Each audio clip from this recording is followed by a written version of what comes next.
Ethet e arit kam bërë që të prangosen.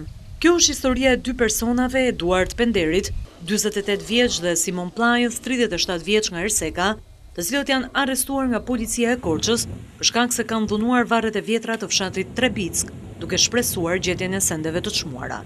Gërmimi i këtyre varreve duke nxjerrur në sipërfaqe edhe eshtrat e banorëve të vjetër të fshatit të njohur të Trebickës.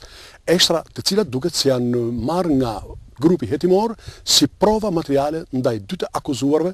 Në fshatin që ndodhet gati 90 kilometra larg Korçës, ka edhe shumë gërmime të tjera të kryera me ekskavator, çka tregon sipas policisë se kërkimi ka nisur prej kohësh. Gërmimet për arë në oborin e manastirit dhe në varret e vjetra të fshatit i dëshmon edhe një banor i zonës. Thonë që vinë për të kërkuar flori këtu. Kanë zënë kryetët e floririt njerëzve, s'dinë ç'bëjnë. Sipas banorëve, jo vetëm dy të ndaluarit, por edhe persona të tjerë prej kohësh vinë të pajisur me aparatura të specializuara, duke kryer gërmime të palishme.